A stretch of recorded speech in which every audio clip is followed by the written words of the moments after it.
All right, welcome back to 51 Hudson Build, LS Swap, yada yada. If you've been following, you know what's going on. Well, I'm late in the garage as usual, so I'm only going to get a few hours today. But I think I'll start on the fuel system. Fuel system. Need a gas tank. Original tank was not very big. And this here is a divider that was like a shield for the muffler that actually went here. And I'm gonna need that real estate. So I think that piece is gonna go away. And I'm hoping I can get my muffler up in this area here with the pipe coming through there and get the muffler here and go over the axle. So no spare tire well to get rid of, but we'll get rid of this. The frame rails are relatively narrow. I mean, they don't kick out. So it's just gonna have to fit whatever I deal with here. All right, so I'm gonna cut this out first so I have a full flat floor and see what we're gonna do here.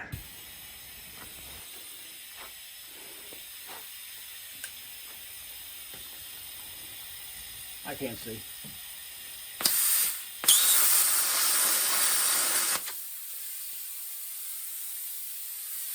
Need a better ground.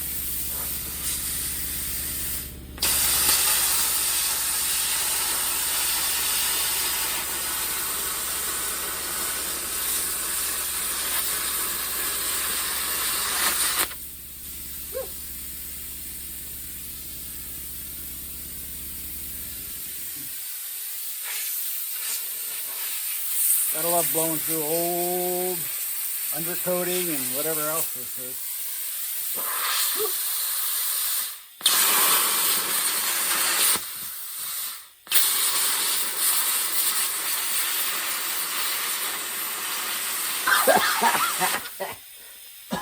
Oh man. Oh.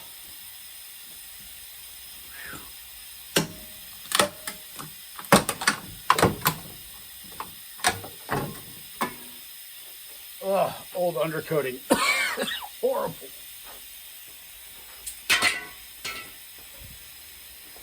Whew, allergies are getting me today, let me tell you.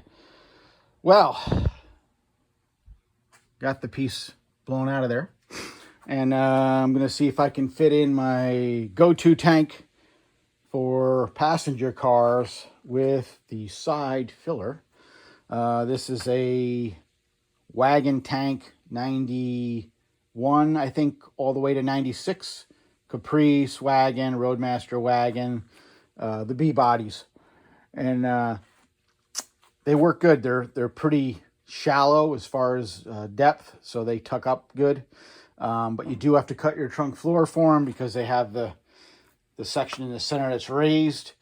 So I got to see what I'm going to do here. First, I got to lift it up and make sure it'll fit.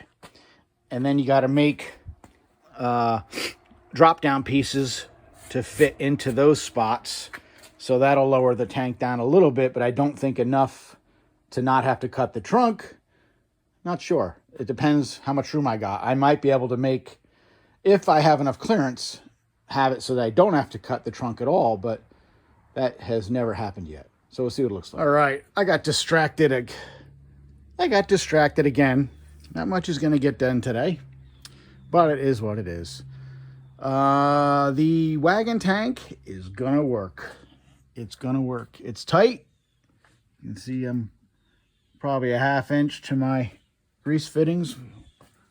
When the rear axle moves, I can center it a little better, get a little more room. But it's tight, but it works. Got plenty of room for the rear axle to the tank. And most importantly, where's the filler going to be? It's going to come out over top of the leaf spring and up. Got to remember when the car gets on the ground, this shackle is going to move rearward. The spring is going to go up. But I'm going to raise the tank a little bit and keep the filler tube as tight to the frame as possible. And I think I'll be fine. I don't think it's going to compress so much. Even if this went in a straight line, I'm still going to be able to make it in between. But the first thing I have to do is I have to make some pieces to weld to the top of the trunk to make up that gap, but not all of it, because I am going to have to cut a hole in the trunk floor for my vapor dome up in there. Why isn't my light on?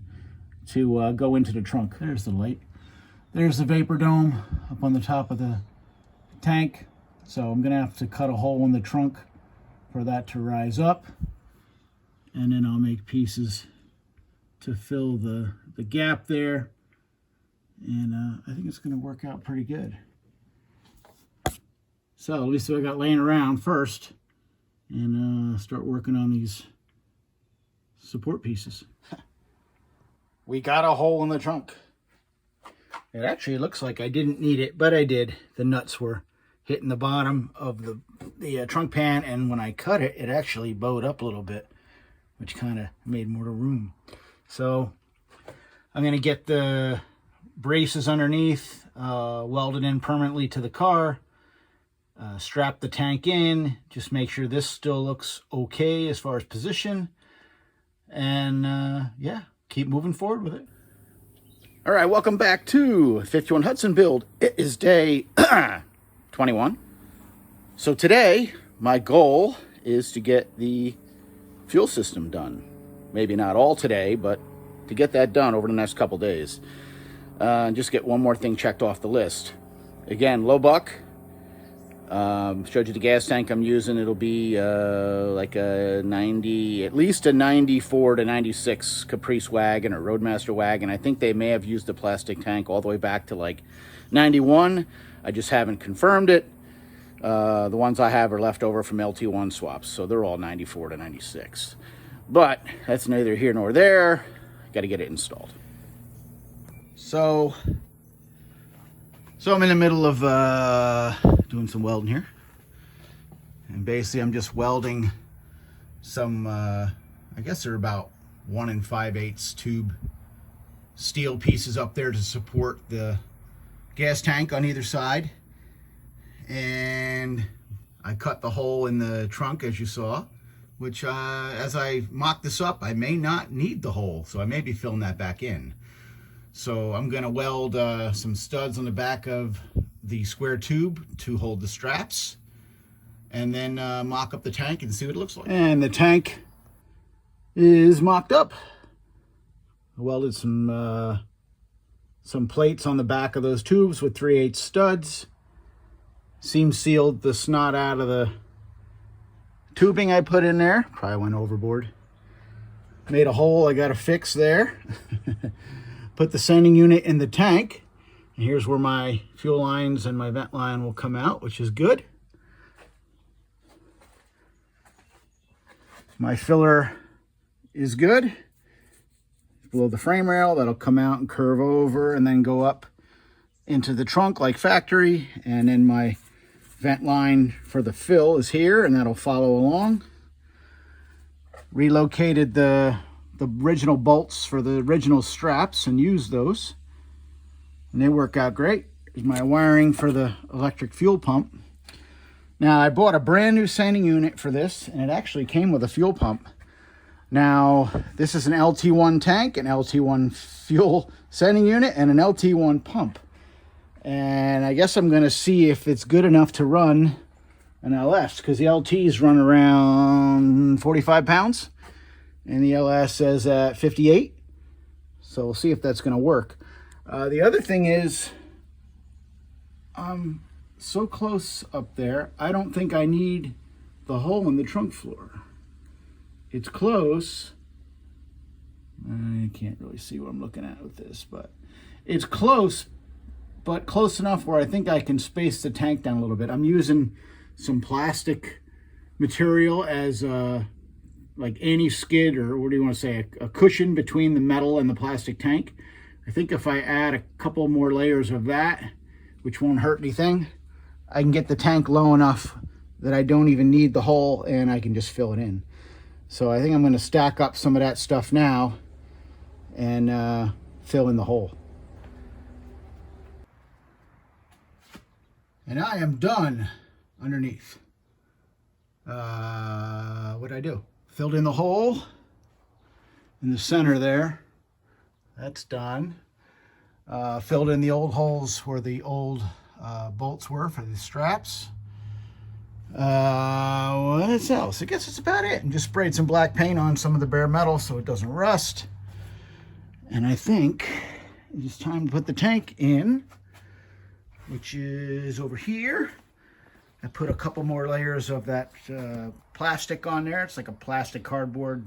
Some shipping boxes come using that stuff. And things like that. So I cut that up, spaced it down probably another 1/4 inch. And that should be enough to get that in there and not need that hole. So, in it goes. And the tank is in. And I am beat. But that will work. I don't know if you can see it in there or not. But we got room. Clears the floor. Nice and tight fit.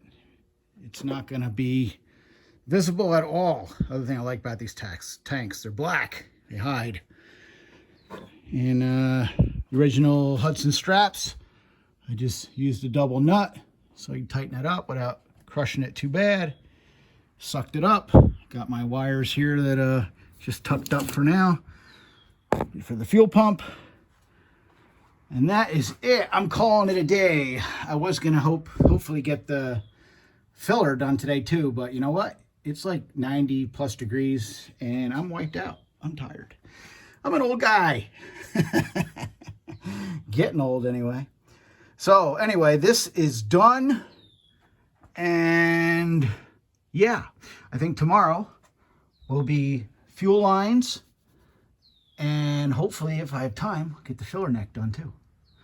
All right, we will see you on the next one.